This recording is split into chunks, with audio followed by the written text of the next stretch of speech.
1 second. That is all it takes to ruin a reputation you spent 10 years building. 1 second is all it takes to break a heart that trusted you for a lifetime. We often say, "I'm just an honest person," or "I'm just being spontaneous." But let's be real. Honesty without empathy is just cruelty. And being spontaneous is not a valid excuse to throw your internal fire at someone else just because you didn't have the discipline to pause. Often, that single second is not just a fragment of time. It is the fine line between being the person you respect and becoming the person you will regret for the next decade. Most of us live in a state of constant, fast reaction mode. We were raised in a world that demands an immediate answer. We are taught that if someone attacks, we must fight back. If someone insults us, we must crush them with a clever comeback. We've been conditioned to believe that silence is weakness, and that the person who speaks the loudest or reacts the fastest is the winner. But look around you. Are the fastest reactors the happiest people? Or are they the ones constantly cleaning up the wreckage of their own impulsive decisions? The most extraordinary gift ever given to a human being is the ability to choose. Not the choice of what to buy or where to go, but the choice of how to respond to the world. Between the stimulus, what happens to you, and your response, there is a space. In that space lies our power and our freedom. If you can grow that space, even by just 2 seconds, you change your entire destiny. Think back to a moment in your life that you deeply regret. Maybe it was a fight with a partner, a blow-up at work, or a bridge burned with a friend. What would you do differently if you could go back? You'd probably take a breath. You'd probably realize that the anger you felt wasn't even about the person in front of you. You see, much of our anger is inherited. It's a ghost. We pick up habits from our parents, from our past environments, and from old wounds we haven't even realized are still bleeding. When you explode at your partner today for a small mistake, you aren't just reacting to them. You are reacting to the person from 5 years ago who never apologized to you. You are reacting to a childhood where you felt unheard. You are carrying a suitcase full of old rocks. And the moment someone bumps into you, you start throwing those rocks at them. Ask yourself, whose suitcase is this? And why am I still choosing to carry it? Yet we live in a world that glorifies control over others. We want to control our partners, our children, our employees, and the opinions of strangers on the internet. But the only true mastery is control over oneself. Winning a debate isn't a victory if you lost your integrity in the process. If you feel like a failure after a conflict, not because you lost the argument, but because you lost your cool, then you know exactly what it feels like to lose yourself. From this moment on, I want you to try a new habit. When conflict arises, don't ask, "How do I respond?" Instead, ask, "How can I keep myself whole?" This is soul training. It's understanding that their anger is a reflection of their internal storm, not a definition of your worth. You don't have to burn just because someone else is carrying the fire.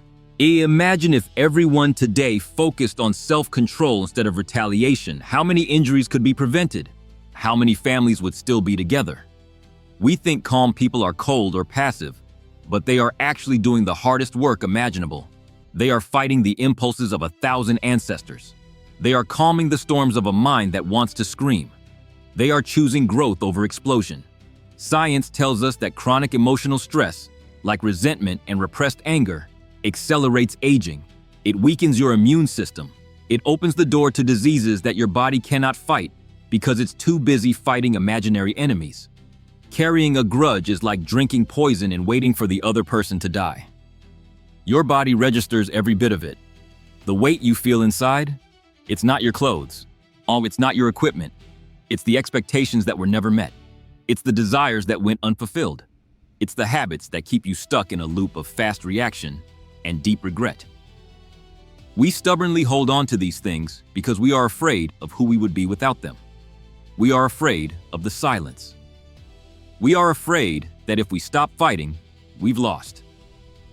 But peace is not the absence of conflict. It is the presence of self-mastery within the conflict. Life only happens right now. Not yesterday's trauma, not tomorrow's anxiety, just this breath. If you can come back to your body, feel your feet on the floor, and realize that in this exact moment, there is no enemy, you win. The imagination is a tool for vision, But if we don't recognize when it's being used to torture us with what ifs and how dares, it becomes our prison. Stop justifying your reactivity by calling it being real. Real strength is the person who can be insulted and choose to remain calm, not because they are weak, but because they are so full of self-respect that the trash someone else throws cannot find a place to land. If something no longer makes you grow, if it no longer brings you peace, and if it makes you a version of yourself you don't like, let it go. Many people find their greatest power not after gaining a new skill, but after daring to lose their old, toxic ways of reacting. When you let go of the need to be right, you gain the freedom to be well. Your life is a series of small moments.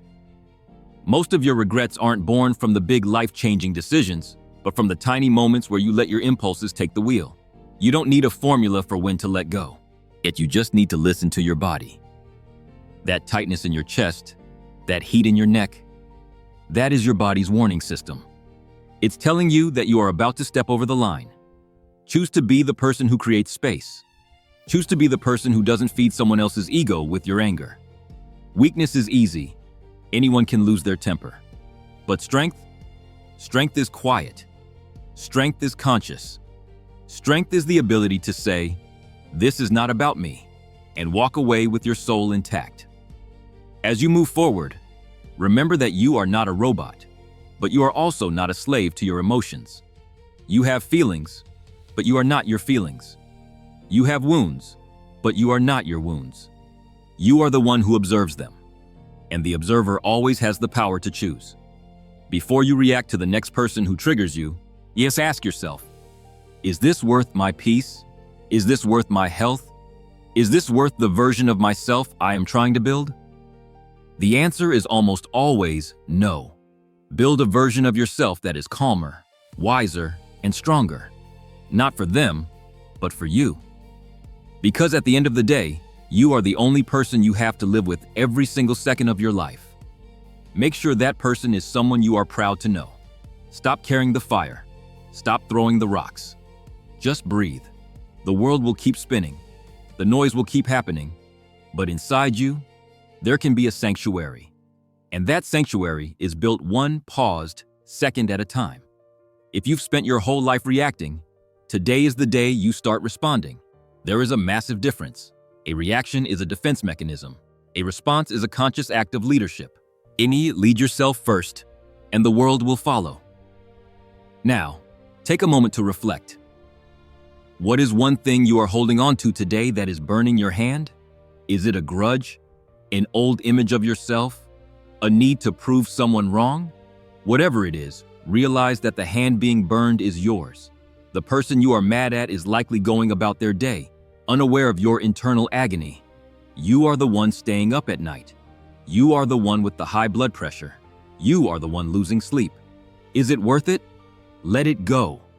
Not because they deserve forgiveness, but because you deserve peace. You deserve to walk through life with a light suitcase. You deserve to look in the mirror and see someone who is in control of their own narrative. This is the training of a lifetime. It won't happen overnight. You will fail. You will slip up. And you will react too quickly again. But when you do, don't beat yourself up. Just notice it. Notice the heat, notice the regret, and use it as fuel for the next time. Every conflict is a classroom. Every difficult person is a teacher. They are testing your ability to stay whole. Thank them for the lesson and move on. You are human, and you are capable of extraordinary growth. But growth requires room, and room requires you to stop filling your life with the clutter of other people's drama. Be still, be present, and most importantly, be kind to yourself as you learn this new way of being. The most important relationship you will ever have is the one you have with your own mind. Make it a peaceful one. The fire you've been carrying, you can put it down now. The suitcase, you can leave it at the door. You are free to be calm, and you are free to be strong. You are free to be you. If this message resonated with you, it's a sign that your soul is ready for a change. Don't just listen to these words. Feel them. Let them sink into the space you've just created. The journey to self-mastery begins with a single breath and a single choice to stay silent when the world expects you to scream. Choose wisely. Choose yourself. Now, I want you to do one simple thing. In the comments below, write down one word that describes the person you want to become starting today. Is it calm, free, strong? By writing it down, you are making a commitment to yourself and this community. Let's support each other in this journey of becoming whole. And if you found value in this, share it with someone who might be carrying a heavy suitcase today. You never know whose life you might change with a single, peaceful thought. Thank you for being here. Thank you for choosing to grow. Stay whole, stay calm, and I will see you in the next moment.